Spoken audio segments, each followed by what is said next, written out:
somebody was ready to punch you and you reached out to rub, you're going to get hit. Generally, it would involve him having two arms busy, either with a bear hugging motion or a double grab, or something where his arms were occupied so that you have the time to do that. It's also generally used from this distance. We don't want to reach all the way out here because then we can do our strikes. We're in very close, we lock on to the point, we rub and press back. A lot of times also we'll use it to set up the jaw point. We'll stretch them back and then follow with the jaw shot. So basically what we're doing is we're creating distance and pain and then setting them up with the next. The next one we're going to cover is the one behind the jaw, the triple warmer 17 point. When the opponent's facing you, there's very little use for this point except for the fingertip pressure because the angle is back to front. But we got to imagine that Bob has arms, and what we're going to do is we're going to block his arm and strike in a back to front motion using the corner of our fist. All right, so we're going to turn him a little bit. So we're going to block his arm, the point is here, and we strike across, catching him behind the jaw. Another way we can get at it is using the same knuckle pressure that we used here, but we're actually going to strike it this way with our foreknuckle. So if we wanted to hit it from the front, we would just clip it this way. As you struck it, it would turn his head, setting up follow-up blows. And the last point is the point under the cheekbones. Again, as shown on John, it can be squeezed and pressed, or it can be struck in an upward motion with either fist. He's here, strike straight up to the ceiling. It's not an uppercut. If you throw an uppercut, you're going to hit it and slide off towards yourself. Think of it like a punch, but instead of punching out, punch up with an inverted fist. So if you're here, up, right? Move in, strike like you're going towards the ceiling. What we're going to do now is we're going to bring John up again. We're going to demonstrate one of these points, the point under the jaw. We're going to tap it as light as possible just to show you the effect. Now, we can't hit him on all of these points because it would be dangerous and there's no need to keep knocking him down. All of the points have the same result. How hard you hit the person depends on the situation, but generally the power of your arm is enough to knock out most individuals. Meaning if you were here, this is more than enough force.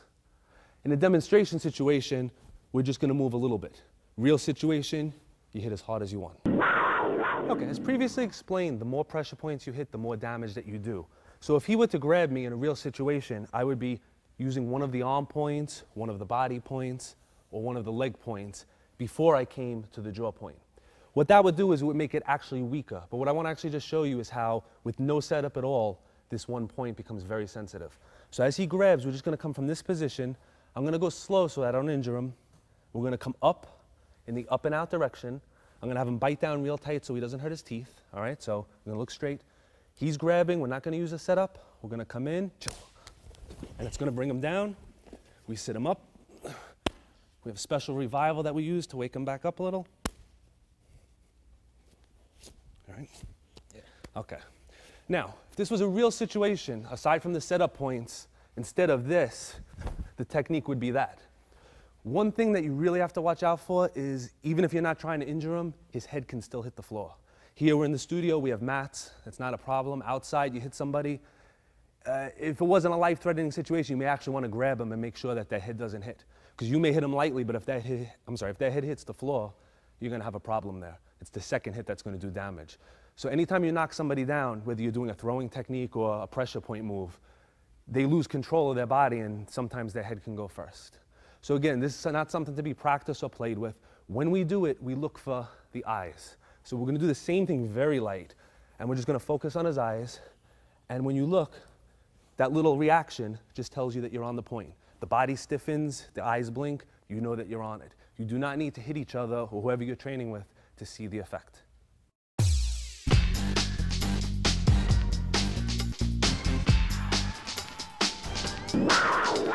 We're going to continue with the neck region. The neck is your primary target. Every single nerve in your body has to pass from your brain through your neck to, let's say, your heart, your lungs, your liver, to all the functions of your body. So the neck pretty much encompasses everything. Doesn't matter whether you're on the front of the neck, the side of the neck, or the rear of the neck. So any position you find yourself in a self-defense or fight situation, you'll be facing one direction where the neck is vulnerable. Extra care needs to be taken when striking the neck because as you strike the neck, not only are there nerves, but there's arteries and veins and other structures that they're a little bit more delicate. So when we strike the neck, we use even less force and we use more care when working with our partner. We're going to go back over to Bob and we're going to mark out the points And as before, we're going to bring John in and show you different techniques that you can use on these points. First point on Bob we're going to do is called conception vessel 22. It's the pit of the neck, the little hole between the top of the chest and the bottom of the windpipe. So we're going to mark it off here first. All right. This is the most important point in the neck. This point, no matter what position a person's head in, can be struck. If a person puts their head down in a boxing stance, their throat is protected, but this point is not. This point responds to fingertip pressure, as in a striking move. It also responds to squeezing pressure, as in thumb pressure or just pressing with the fingers. So whether you're in a grappling situation or a striking situation, this is an excellent point. This point's also known as the cough point because it gives a very specific reaction. When it is struck, the person will start coughing, their hands will come up to their neck, and if it's a pretty good shot, they will fall to the ground. Because you are not striking the windpipe, you would need a severe blow to do serious damage. So you can give it a pretty good shot without worrying about causing permanent injury. But with a very light shot, you will get an excellent effect. So again, it's called the cough point. If you work with each other, you'll know why. Very lightly, we just tap it, and you'll see the reaction. So we're going to stick with the front of the throat now. We have another point. We're going to follow, there's a muscle in the neck called the sternocleidoid mastoid muscle. This muscle extends from the collarbone to the base of the skull. We use this muscle almost as an anatomical landmark to find a lot of the points we're working on. The next point lies between this muscle and the tip of the windpipe. So you have the little Adam's apple, the little bump. Right between those 2 points is a point called stomach 9. All right? And this point is a very special point because it has 2 things going on. Number 1, we have the nerve. But number 2, we have something in there called a baroreceptor, which basically means it monitors your blood pressure and it lets you know if your heart's beating properly. It controls whether your heart beats faster or slower. When this point is struck, it tricks your body into thinking that your heart is beating too fast and it slows it down. In consequence, since your heart's not beating fast, it actually makes you pass out momentarily. They also call it a vasovagal faint, which is something that in medical terms, a lot of times people that have their neckties too tight, they'll turn their neck and they'll pass out. And what's happening is it's actually pressing into that point, and as they turn, they apply more pressure. This is a very easy point to cause a knockout, but it's a little bit on the dangerous side. So when you practice, we tend to use blunted weapons, meaning the edge of the hand or the forearm. We wouldn't want to go in with our fingers, as we can do permanent injury in that region. All right, so we have the pit of the neck, we have lateral to the Adam's apple. Now we're going to go up a little further, very close to where the triple Warmer 17 point was, but on the underside of the jaw. We have a point called small intestine 17. This point is an excellent point to be used in squeezing applications, as in a choking move. And what this actually does is, this is the neck artery that goes to the brain on both sides. So as in a judo choke where you try to compress both sides of the neck, by simply reaching in and squeezing, you can apply the same amount of force as a full choke with very little effort. And when struck, it will cause unconscious. The basic angle for this point is up and in towards the opposite side. So if the dummy was facing, or the person was facing you, you'd want to strike it towards the opposite side of the head region. We're going to go back to this one for a second because we didn't go over the proper angle. For the stomach 9 point, what we want to do is we want to make sure that we're coming in at a 45-degree angle towards the spine. And this could be a 45-degree angle going in an upward motion or a 45-degree angle coming in a downward motion. But it's not straight and it's not across. 45, like you were coming out the opposite side of the neck. Okay? As we turn them further, we're going to go into one of the better points called Gallbladder 20.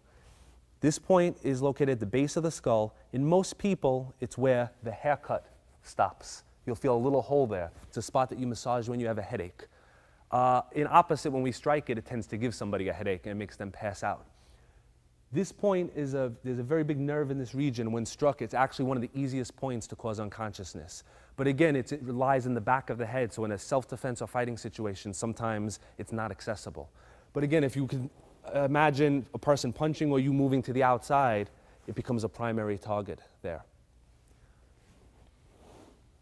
Okay, now, so far what we covered was the neck region. We're going to go into a little bit of the shoulder, like where the neck and the chest combine. Along the collarbone's another anatomical landmark that we look for because we use this to find our points. We have 2 points that actually work together. We have a point called stomach 12, which is in this big depression between the trapezius muscle and the collarbone. And we have stomach 11, which is on the opposite side of the throat point. So on that muscle, where this muscle comes down, right over here.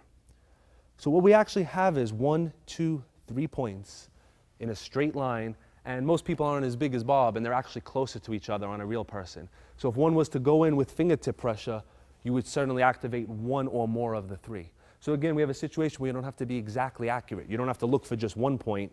You just have to find where the collarbone is, and this one is activated with fingertip pressure only. We don't strike this one. Fingers go in, we press it, it tends to buckle the legs or bring the person to the ground. The last point in this region is actually on the top of this big muscle. Right at the apex, the highest point, dead center. It's going to be a little hard to see, so we're just going to tilt them a little bit. Right over here. It's called Gallbladder 21. This point is actually a branch of this nerve up here. Being that it's further away from the neck and it has a big muscle to support it, it requires more force. But when this point is struck, the person goes down to the ground.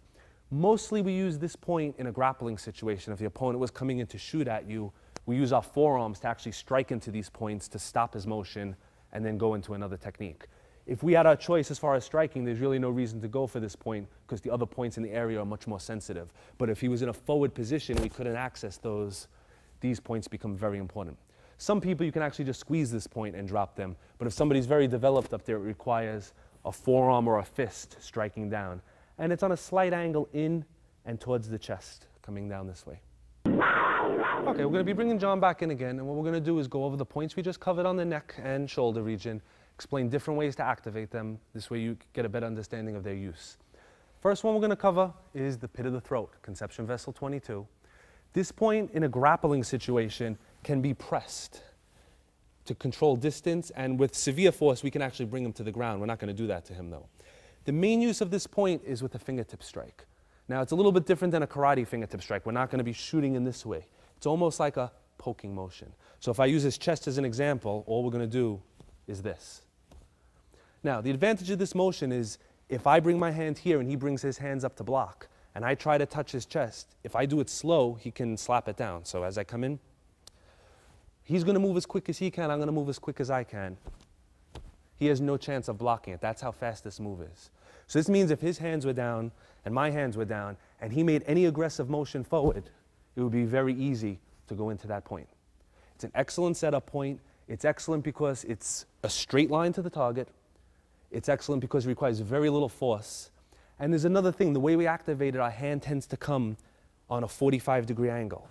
In a fight situation, his vision will tend to focus forward towards my shoulder or face area. If he's looking straight at me, he doesn't even see this until it gets there. So if I was coming up this way, he sees it, maybe he can block. If we're in close and I shoot up this way, it's below what we call his line of sight. If he was grabbing me, he certainly wouldn't see it because his own arms would be obstructing his vision. So this target's in the center. It's a main target because it's a straight target, meaning we don't have to reach around, we don't have to make a circular motion, we just shoot it in a straight line. Right? So again, fingertip pressure using a strike, or we can use the thumb or the fingers to press to bring him down. Next point we're going to do is the stomach 9 point, lateral to the Adam's apple, between this muscle and the cartilage. The first application we're going to use is off of some type of an attack. We're going to actually take our thumb, place it in there, and very slowly we're going to squeeze, and we can bring him down with it. Again, when squeezing the neck region, exercise extreme care. You do it very slowly. Generally, all you need to see is that look, and then legs start to buckle. The main use for this point is this is one of our instant knockout blows, which anybody should be able to effect a knockout using this region. This one is struck mainly with the edge of the hand and the forearm. The main reason for that is if he turns his neck, if I line my pinky up with his ear, my hand fits perfectly into this region. So it's almost like this point was made for my hand. Any other hand formation doesn't quite fit exactly as well. So as he's looking this way, this just fits right in. Right? In karate, they call it a knife hand block or a shudo block, and we just shoot it in. So if he was throwing a punch, we shoot it right into this area, right into this area. If he was grabbing, we would start with an arm point, finish right in that area. Now, if we were using our forearm, if we don't want to be as accurate, we just take the whole forearm region and swing it in this motion. If you notice, it connects perfectly on a 45-degree angle, which is what we need, and it covers that point. The advantage of using the forearm is more safety in that I can't hit his windpipe. I'm basically hitting a big surface. And it's good for me because I don't have to be accurate. Instead of looking for the point and trying to place my hand, I could just swing my arm